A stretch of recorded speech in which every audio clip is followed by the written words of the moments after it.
नमस्कार दोस्तों आज हम आपके साथ श्रीमद् भगवद गीता के तीसरे अध्याय के श्लोक नंबर 32, श्लोक नंबर 33, श्लोक नंबर 34, श्लोक नंबर 35 पर ज्ञान की चर्चा करते हुए ये जानने का प्रयत्न करेंगे कि ज्ञानी और अज्ञानी मनुष्यों के गुण और कर्म स्वभाव में क्या अंतर होता है और कौन से मनुष्य ऐसे हैं जो ईश्वर में दोष दृष्टि रखते हैं या भगवान की शास्त्रों में वर्णित बातों को अमल में नहीं लाते और ऐसे मनुष्यों की फिर अंतिम गति कैसी होती है। ये सब समझने की आज के इन 4 श्लोकों के द्वारा हम कोशिश करेंगे।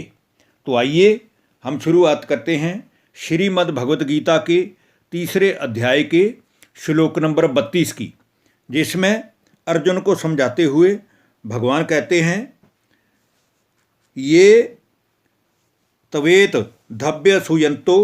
नानु तिष्ठन्ति मे मतम सर्वज्ञान विमूढ़ाम शतान विंदी नष्टान चेतसः।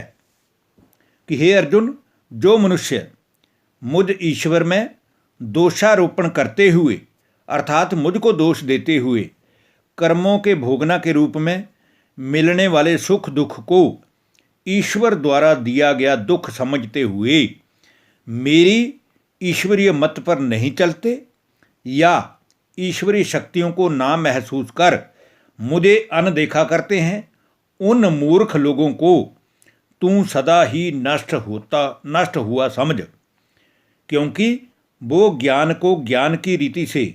समझने का ना तो कभी प्रयत्न ही करते हैं और केवल वह मनुष्य विषय भोगना में व्यस्त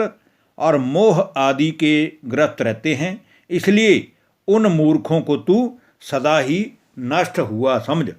अब हम बात करते हैं श्रीमद् भगवद गीता के तीसरे अध्याय के श्लोक नंबर 33 की, जिसमें भगवान कहते हैं, सदृशम चेष्टते स्वस्या प्रकृते ज्ञान बानपि प्रकृति में यान्ति भूतानि निर्गह किम कृष्यति। हे अर्जुन, संसार के ये सभी प्राणी प्रकृति को प्राप्त होते हैं, अर्थात 5 तत्वों से बना हुआ मनुष्य वापिस 5 तत्वों में ही मिल जाता है और इस कारण 5 तत्वों से निर्मित देह में जिसका जो कर्मों के अनुसार स्वभाव है वो वैसे वैसे ही स्वभाव और संस्कारों के वश हुए अच्छे या फिर बुरे कर्म करते हैं, व उसी के अनुरूप वह सुख या दुख की कर्म भोगते हैं। ज्ञानी मनुष्य भी अपने स्वभाव संस्कार के वश हुआ अच्छे कर्म करता है, अर्थात अपनी प्रकृति के अनुसार कर्म करने की चेष्टा करता है। फिर अर्जुन, इसमें किसी का हठ क्या करेगा, अर्थात तू अज्ञानी मनुष्यों को ज्ञान की बातें समझाने की चेष्टा भी करेगा तो वह तेरी ज्ञान की बातों को सुनकर भी अनसुना कर देंगे, क्योंकि उनके स्वभाव संस्कार ही वैसे हैं। तो इसमें तेरे हठपूर्वक समझा देने से भी उनके स्वभाव संस्कार नहीं बदलने वाले। इसलिए जिस आदमी का जैसा स्वभाव और संस्कार प्रत्यक्ष कर्मों द्वारा देखने में आता है, उसे देखकर समझ लेना चाहिए कि ये आदमी भीतर से भी वैसा ही है, अर्थात जैसा उसका आचरण है वैसा ही वो भीतर से है। इसलिए हमें मनुष्य को देखकर ही फिर उसको ज्ञान देना चाहिए। अब हम बात करते हैं दोस्तों श्रीमद् भगवद गीता के तीसरे अध्याय की श्लोक नंबर 34 की, जिसमें भगवान कहते हैं, इंद्रियस्य इंद्रियाशयार्थी राग द्वेषो व्यवस्थितो तर्योन बच्छ मागेक्षितो हयस्य परिपंथिनो। हे अर्जुन, मनुष्यों के 2 महान शत्रु हैं, एक तो विषय विकारों की चाहना और दूसरा द्वेष भावना रखना। जो भी मनुष्य इन इंद्रियों आदि का गुलाम बनकर भीतर मन से विषय भोगना के संकल्पों से घिरा हुआ रहता है या विषय भोगना की प्राप्ति ना होने पर एक दूसरे से द्वेष भाव रखता है अथवा बैर भाव रखता है, वह इंद्रियों का गुलाम मनुष्य तो कभी भी मुझ ईश्वर को प्राप्त कर ही नहीं सकता, क्योंकि उसका मन ही शुद्ध नहीं है, तो फिर उसका कल्याण कैसे हो सकता है। अब हम बात करते हैं दोस्तों आज के श्रीमद् भगवत गीता के 3 अध्याय के श्लोक नंबर 35 की, जिसमें भगवान कहते हैं, श्रेयान स्वधर्मो विगुण परधर्मा तस्व नुतिष्ठितात् सब धर्मे निधनम श्रेय परधर्मो भयावह है।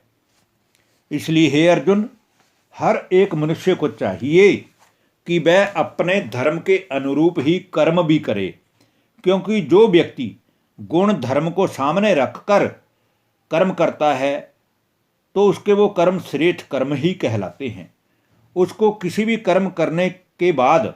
ना तो धर्म का भय रहता है और ना ही उसका कभी धर्म मार्ग पर चलने की वजह से अकल्याण ही होता है। इसलिए हर एक मनुष्य को अपने अपने धर्म और अपने अपने गुण कर्मों के अनुसार ही कर्म करने चाहिए, क्योंकि अपने धर्म में तो मरना भी कल्याणकारी है। इसलिए कहते हैं कि धर्त परिये पर धर्म ना छोड़िए, जबकि दूसरे का धर्म भय देने वाला है। अर्थात जिस रास्ते का या जिस कर्म पर चलने से हमें दुख ही मिलने वाला है, वो दूसरे विपरीत कर्म करने वाले मनुष्य के धर्म से, तो फिर अपने धर्म पर चलना ही श्रेष्ठ है, क्योंकि दूसरे का धर्म भय देने वाला है। अर्थात हम बुरे को देखकर बुरा कर्म नहीं कर सकते हैं, अपितु अच्छे कर्म करने वाले को देखकर अच्छा कर्म करने की प्रेरणा हमें अवश्य लेनी चाहिए। और इस गीता ज्ञान के द्वारा जो मैंने मनुष्यों को तेरे द्वारा श्रेष्ठ कर्मों का ज्ञान दिया है, कर्म प्रेरणा दी है, गुण कर्म स्वभाव के बारे में बताया है, वो सभी अपने ध्यान में रखकर फिर अपने मन को मेरे अर्पित होकर सब कर्म मुझ में अर्पण करते हुए आसक्ति रहित कर्म करना चाहिए। उसके परिणाम स्वरूप उस मनुष्य को कभी भी दुख की प्राप्ति नहीं हो सकती है। इसलिए सभी बहनों और भाइयों, ये जो भगवान का ज्ञान है, इसी में हम सभी मनुष्य आत्माओं का कल्याण छिपा हुआ है। कहीं ना कहीं हम इस गीता के ज्ञान को पढ़ते हुए, समझते हुए, एक दूसरे से वर्णन करते हुए ये महसूस करते हैं कि सारी आत्माओं का कल्याण भगवान के इस गीता ज्ञान द्वारा ही हो सकता है। तो धन्यवाद, नमस्कार दोस्तों।